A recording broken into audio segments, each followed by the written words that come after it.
Right, nice simple question today. Is flesh and blood growing? Well, to go along with it, a nice simple answer. Yeah, flesh and blood is growing, right? It is definitely growing. It's seeing nice, steady, and healthy growth. But we like to dig, right? We like to find stuff to back up our words. So here we are on the Flesh and Blood website, right? In the articles tab. So if you've ever tried to really dig into the articles, especially looking at some older stuff, you will know how awful this is, right? There is apparently no real sense of organization to it. So for instance, we search for callings.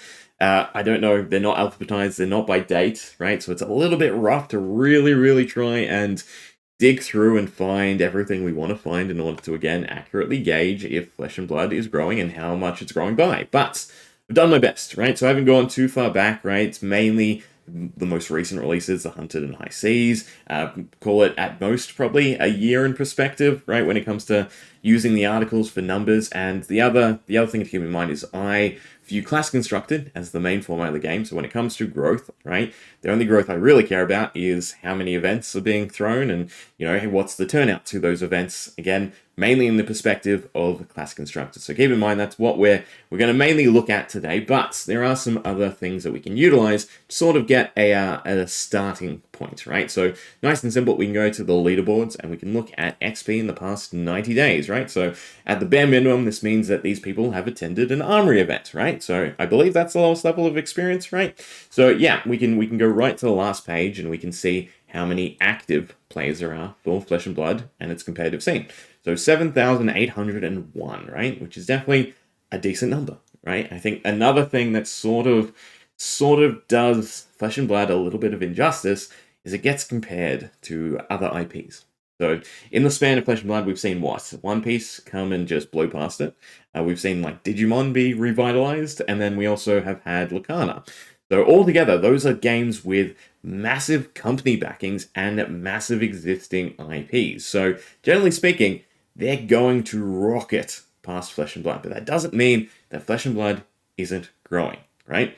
It's definitely not growing as quickly as those. But again, that's to be expected. So that's another thing that I do want to put in perspective and to keep in mind, right? Another place to go is definitely the events, right? So World Tour, LSS themselves are putting up another 1.5 million US dollars for this year's bouts of major events, right? Which is, again, a fantastic thing to see. LSS directly supporting the competitive scene so heavily. But we can also look at the number of events, right? So we have all the events planned, at least for now, for 2025, but then we also have the events that ran in 2024. So the total number of events in 2024, right, was, I need to look at my notes, 62. So there was 62 events overall in 2024. Now, if we want to compare it currently to 2025, we can go from May, right? So this is currently where the events are up to, right? The completed events for 2025. So if we compare from May backwards to May backwards, right? For 2024, there was 24 events run, right? So 24 events in total. For 2025, there was 28 events. So currently, we're already 4 events more than 2024, right? Which is a big difference to me. So that is, again, a nice, clear sign of some level of growth, right?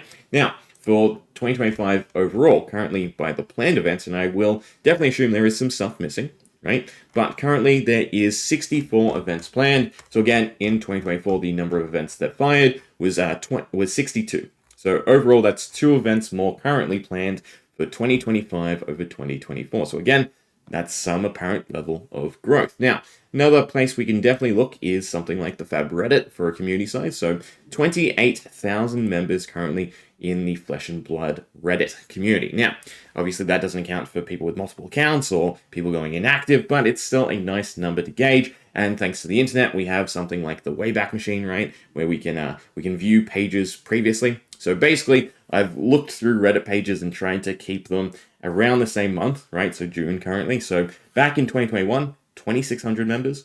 In 2022, 9,400. In 2023, we jumped up to 15,800, 24, 23,000, and now in 2025 with 28,000 members. So again, that is steady growth, right, by every metric. So although it's not explosive, it is still a nice fair amount every year. So from 2021 to 2022, that was an increase of 262%, which is huge, right? Big boom. But overall, that was around 7,000 new people. right? From 22 to 23, 6,400. From 23 to 24, 7,200. And now from 24 to 25, 5,000 new members of the FAB Reddit community. So again, that is some level of apparent growth. But that aside, let's get into the nitty-gritty, right? So again, using the articles, what I've basically done is look for all the major events recently. So Road to Nationals, our Pro Quests, and of course our actual Pro Quest places. So not Pro Quest, Pro Tour. There we go. That's the word I'm thinking of. I'm sure there's probably one most recently, right? No, Singapore's coming up. London was the previous one. Either way, I have my notes, and obviously they'll be on screen for you to look at. So yeah, Pro Quest wise, right? Amsterdam, 463 classic constructed event wins. And this is, again, the gauge that I'm using is classic constructed event wins, so events that fired and then had a overall winner, right? So it was 463 classic constructed events, right? For London, for the ProQuest London, 373, so that was a decline, unfortunately, right? We lost 19.4% between ProQuest Amsterdam and ProQuest London, but then with ProQuest Singapore most recently, we jumped right back up, way past, well, not way past, but decently past Amsterdam. So there was an extra, was at 37 events for ProQuest Singapore, than there was for ProQuest Amsterdam. So a 34% increase from our ProQuest London. Now for our Pro Tour, I've only looked at the callings, because, well, there's hard caps on all the other events, right? And then once we, climb the competitive ladder, it's by invitation or by ranking. So calling-wise, right, is the influx of everybody, if you will. So for the calling at Amsterdam, there was 624 class constructed event wins,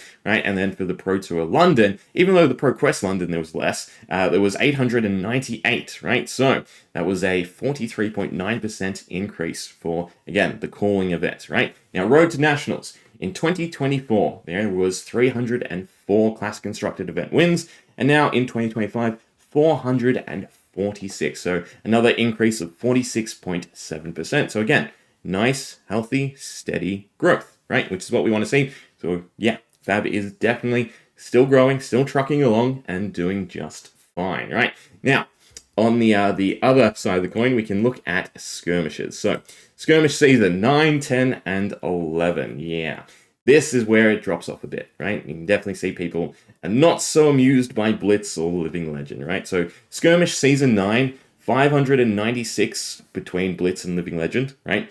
Then skirmish season 10 dropped down to 399, and skirmish season 11 back up, but still below season 9 at 485, right? So for Blitz, again, nice steady decline between 9 and 10, right? And then a little bit of a jump back up from 10 and 11. And then Living Legend, same exact thing, right? So generally speaking, the skirmish season doesn't do as well as Class Constructed. But again, Class Constructed is the primary format for Flesh and Blood. So that is the area where we want to see continued growth. Skirmish season dropping off, again, sort of reflects in the correction that LSS are aiming for, which is, something like Project Blue to revitalize Blitz or just Blitz changes in general. And of course, Living Legend tweaks and balances as new heroes rotate over and across, right, and try and keep the format fresh and fun. Not to mention that, again, from an LSS company perspective, right, it's the amount of money, to me, personally, that they're throwing at these events, right? Obviously, Class Constructed has a lot more money being poured into it than Blitz or Living Legends. So, yeah,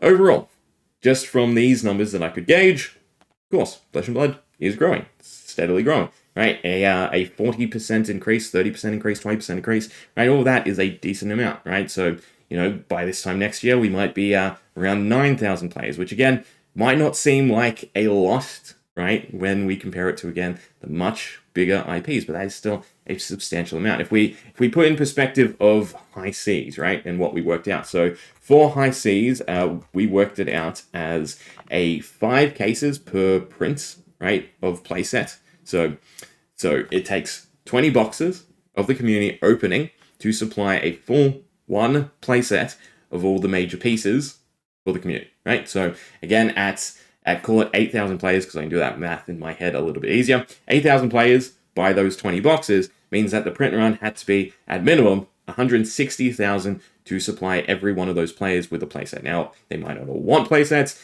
but we also have the other side of the coin, which is people who solely collect, people who play at a casual level. I didn't start attending armory events till this year in the 100, right? So they do definitely exist, right? So generally speaking, even a small increase is still a big increase when it comes to, again, LSS fine-tuning those print runs that they are planning in advance. So that is why we're seeing this issue with high seas, and hopefully, again, it is absolutely 100% on point and corrected for the final set of the year and the sets going forward. But, yeah, question answered. Flesh and Blood is definitely growing, right? It might not be the biggest TCG in the world, it might not be keeping up with the others, but it is still healthy and growing steadily. It's a game we very much enjoy and love, and there's obviously a lot more competitive events to come, and to see that side of the game grow along with sets and releases is absolutely fantastic, right? Because that's the one that usually gets axed when the company wants to really refine their margins. So yeah, LSS is doing just fine, Flesh and Blood is doing just fine. Well, I say just fine. Obviously, you should know how I feel about the pull rates and everything. I want to see tweaks, I want to see Majestics and general play pieces be a lot easier to access. But we have the Master Back Guardian and the final set of the year to see how exactly that's done, right? At the bare minimum, print run increased. Hopefully, a little bit of Majestic tweaking, but we'll have to wait and see. Hope you enjoyed. Yeah.